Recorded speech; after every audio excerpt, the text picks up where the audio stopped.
राधे राधे दोस्तों, श्री बाके बिहारी की कृपा आप पर और आपके समस्त परिवार पर सदा बनी रहे। सनातन धर्म में एकादशी व्रत का अपना एक बड़ा महत्व है। हर माह के शुक्ल पक्ष और कृष्ण पक्ष की एकादशी तिथि को ये व्रत रखा जाता है और जगत के पालनहार भगवान श्री हरि विष्णु की पूजा अर्चना की जाती है। हिंदू पंचांग के अनुसार फागुन माह के शुक्ल पक्ष की एकादशी तिथि को आमल की एकादशी का व्रत रखा जाता है। इसे रंगभरी एकादशी भी कहते हैं। इस दिन भगवान विष्णु और माँ लक्ष्मी की पूजा करने से विशेष फलों की प्राप्ति होती है। साथ ही इस दिन आंवले के पेड़ की पूजा अर्चना भी की जाती है। आमल की एकादशी के दिन सुख सौभाग्य की प्राप्ति के लिए हमें आंवले के वृक्ष की पूजा जरूर करनी चाहिए। इस एकादशी का महत्व इसलिए और भी बढ़ जाता है क्योंकि इसी दिन ही भगवान शिव माता पार्वती से विवाह के उपरांत पहली बार अपने प्रिय काशी नगरी आए थे और मान्यता के अनुसार वहां जाकर शिवजी जी ने देवी पार्वती के साथ होली खेली थी। इस एकादशी का महत्व अक्षय नवमी के समान है। पुराणों के अनुसार भगवान विष्णु ने कहा है कि जो प्राणी स्वर्ग और मोक्ष प्राप्ति की कामना रखते हैं उनके लिए आमल की एकादशी का व्रत अत्यंत श्रेष्ठ है। आमल की एकादशी के दिन भगवान विष्णु की पूजा के साथ साथ आमल की एकादशी की व्रत कथा पढ़ने अथवा सुनने मात्र से ही समस्त पापों से हमें मुक्ति मिलती है और वैकुंठ धाम की प्राप्ति होती है। तो चलिए भक्तों, भक्ति भाव से सुनते हैं आमल की एकादशी की संपूर्ण व्रत कथा। बोलिए विष्णु भगवान की जय। कथा इस प्रकार है। मानधाता जी बोले कि हे वशिष्ठ जी, यदि आप मुझ पर प्रसन्न हैं तो ऐसे व्रत की कथा कहो जिससे मेरा कल्याण हो। महर्षि वशिष्ठ जी बोले कि हे राजन, सब व्रतों में उत्तम और अंत में मोक्ष देने वाली आमल की एकादशी का वर्णन करता हूँ। ये फागुन माह के शुक्ल पक्ष में होती है। इस व्रत के फल से समस्त पाप नष्ट हो जाते हैं और इस व्रत का पुण्य 1000 गोदान के बराबर है। मैं आपसे एक पौराणिक कथा कहता हूँ, उसे ध्यानपूर्वक सुनो। एक वैदिक नामक नगर था। उस नगर में एक ब्राह्मण, वैश्य, क्षत्रिय, शूद्र चारों वर्ण आनंद पूर्वक रहते थे। उस नगर में सदैव वेद ध्वनि गूंजा करती थी। उस जगह पापी, दुराचारी, नास्तिक आदि कोई ना था। उस नगर में चैत्ररथ नामक चंद्रवंशी राजा राज्य करता था। वह मान विद्वान और धार्मिक था। उस राज्य में कोई भी दरिद्र तथा कंजूस नहीं था। उस नगर के सब निवासी विष्णु भक्त थे। उस नगर के सब निवासी वृद्ध से बालक तक प्रत्येक एकादशी का व्रत करते थे। एक समय फागुन मास के शुक्ल पक्ष की आमल की एकादशी आई। राजा अपनी प्रजा, वृद्ध से बालक तक सबने हर्ष सहित उस एकादशी का व्रत किया। राजा अपनी प्रजा के साथ मंदिर में जाकर कुंभ स्थापित करके धूप, नैवेद्य, पंचरत्न, छत्र आदि से छात्री का पूजन करने लगे। ये सब धात्री की इस प्रकार स्तुति करने लगे। हे धात्री, तुम ब्रह्मा स्वरूप हो, तुम ब्रह्मा जी द्वारा उत्पन्न हो और समस्त पापों को नष्ट करने वाली हो। तुमको नमस्कार है। अब तुम मेरा आग्रह स्वीकार करो। तुम श्री रामचंद्र जी के द्वारा सम्मानित हो। मैं आपको प्रार्थना करता हूँ कि मेरे समस्त पापों का हरण करो। उस देवालय में रात्रि को सबने जागरण किया। रात्रि के समय उस जगह एक बहेलिया आया। वह महापापी तथा दुराचारी था।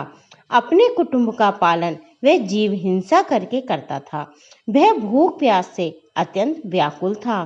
कुछ भोजन की इच्छा से मंदिर के एक कोने में आकर बैठ गया। उस जगह भगवान विष्णु की कथा तथा एकादशी का महात्म्य सुनने लगा। इस प्रकार उस बहेलिया ने समस्त रात्रि को अन्य लोगों के साथ जागरण कर व्यतीत की। प्रातःकाल होते ही सब लोग अपने अपने घर गए। इसी प्रकार वह बहेलिया भी अपने घर चला गया और भोजन किया। कुछ समय बीतने के पश्चात उस बहेलिया की मृत्यु हो गई और आमल की एकादशी के व्रत तथा जागरण के प्रभाव से उसने एक राजा के यहाँ जन्म लिया। उसका नाम वसुरथ रखा गया। बड़ा होने पर यह चतुरणी सेना सहित तथा धन्य धान से युक्त होकर 10 सहस्त्र ग्रामों का पालन करने लगा। वह तेज में सूर्य के समान, कांति में चंद्रमा के समान, वीरता में विष्णु भगवान के समान और क्षमा में पृथ्वी के समान था। वह अत्यंत धार्मिक, सत्यवादी, कर्मवीर और विष्णु भक्त था। वह प्रजा को समान भाव से पालन करता था।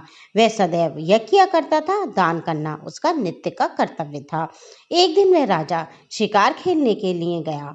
देवयोग से उस वन में रास्ता भूल गया और दिशा ज्ञान न होने के कारण उसी वन में वृक्ष के नीचे सो गया।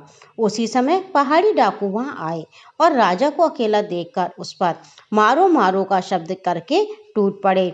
वे डाकू कहने लगे, यदि इस दुष्ट राजा हमारे माता पिता पौत्र आदि संबंधियों को मारा है तथा देश से निकाल दिया, अतः इसे अब अवश्य मारना चाहिए। ऐसा कहकर वह डाकू राजा को मारने लगे और उस पर अस्त्र शस्त्र राजा के शरीर पर गिरते ही नष्ट हो जाते और राजा को पुष्पों के समान प्रतीत होते थे। उन डाकुओं के अस्त्र शस्त्र उन पर उल्टा प्रहार करने लगे, जिससे वे मूर्छित हो गए। उस समय राजा के शरीर से एक दिव्य देवी प्रकट हुई। वह देवी अत्यंत ही सुंदर थी तथा सुंदर वस्त्रों तथा आभूषणों से सजी हुई थी। उसकी भ्रुकुटी टेढ़ी थी। उसकी आंखों से लाल लाल अग्नि निकल रही थी। वह उस समय दूसरे काल के समान प्रतीत होती थी।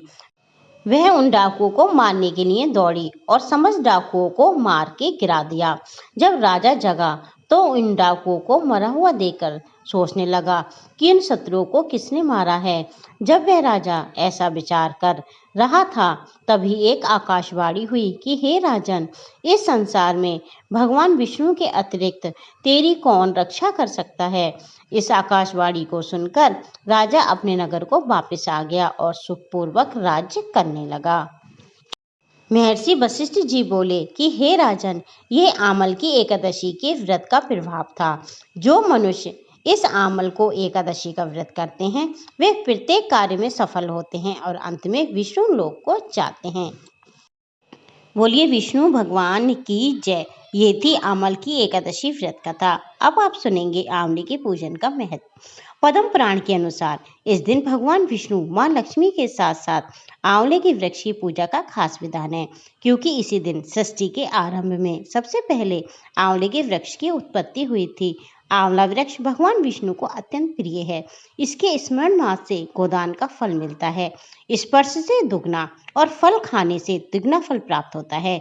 इसके मूल में विष्णु जी, ऊपर ब्रह्मा, तने में रुद्र और शाखाओं में मुनिगण, टहनियों में देवता, पत्तों में वसु और फूलों में मरुदगण और फलों में समस्त प्रजापति वास करते हैं।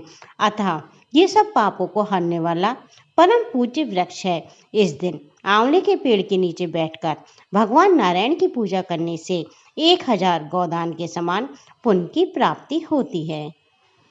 आमल की एकादशी के दिन आंवले का पेड़ लगाना अति शुभ माना जाता है। मान्यता ये है कि इससे जीवन में सकारात्मक ऊर्जा आती है और रोजाना आंवले के पेड़ पर जल चढ़ाने और पूजा करने से धन संपन्नता बनी रहती है। आमल की एकादशी के दिन आंवला दान करना बहुत ही ज़्यादा शुभ माना जाता है। इस दिन आप किसी भी मंदिर या जरूरतमंद को आंवला दान कर सकते हैं। कहा जाता है कि ऐसा करने से समस्त ग्रह दोषों से मुक्ति मिलती है। आमल की एकादशी के दिन विष्णु भगवान की पूजा करनी चाहिए और आंवले के पेड़ की जड़ में कच्चा दूध, फूल, अक्षत, रोली इत्यादि अर्पित करनी चाहिए। साथ ही आंवले के पेड़ की 7 बार परिक्रमा लगानी चाहिए। मान्यता ये है कि ऐसा करने से वैवाहिक जीवन में सुख शांति बनी रहती है और रिश्तों में प्रेम बढ़ता है। इसके अलावा आमल की एकादशी के दिन आंवले के पेड़ के नीचे सरसों के तेल का दीपक प्रज्वलित करना चाहिए। मान्यता ये है कि ऐसा करने से आर्थिक तंगी दूर होती है और घर में सुख समृद्धि का वास होता है। आर्थिक समस्याओं से छुटकारा पाने के लिए आंवले के पेड़ के नीचे बैठकर ओम श्री विष्णु प्रियाय नमः मंत्र का जाप करना चाहिए। मान्यता ये है कि ऐसा करने से घर में लक्ष्मी का वास होता है और धन धान्य में वृद्धि होती है। तो ये थी आज की वीडियो। अच्छी लगी हो तो इसे लाइक करें, शेयर करें और आपके अपने चैनल धर्म की यात्रा को सब्सक्राइब करें।